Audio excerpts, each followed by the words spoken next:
আওয়ামী লীগ সরকারের উন্নয়নের থাবা থেকে রক্ষা পায়নি রাজধানীর সবুজ উদ্যানগুলো। সোহরাওয়ার্দী উদ্যান থেকে পান্থকুঞ্জ সবখানেই চলছে উন্নয়নের নামে ধ্বংসযজ্ঞ।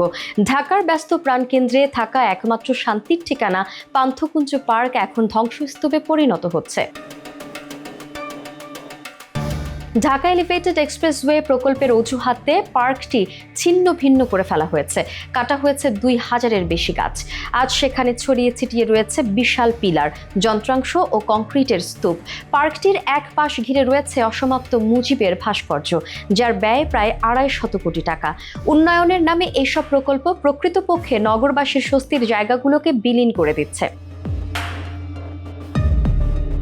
সরেজমিন ঘুরে আরও দেখা যায়, আওয়ামী সরকার পার্কটিকে পুরোপুরি ধ্বংস করতে যা যা প্রয়োজন সবই করেছিল। পার্কটিতে অবাধে চলছে সকল অবৈধ কাজ কারবার। সন্ধ্যা হলে শুরু হয় মাদক সেবীদের আড্ডা।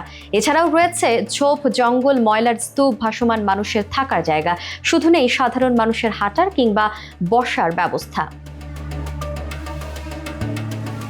দক্ষিণ সিটি কর্পোরেশনের কর্মকর্তা কর্মচারীর একজন বললেন, মুরাল ভাস্কর্যের অংশটুকু সিটি কর্পোরেশন কর্তৃক নির্মিত হচ্ছিল।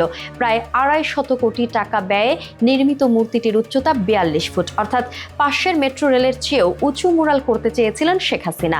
তার একক সিদ্ধান্তেই এটি হচ্ছিল। আমরা এখন এটা পুরোপুরি ভেঙে দেব।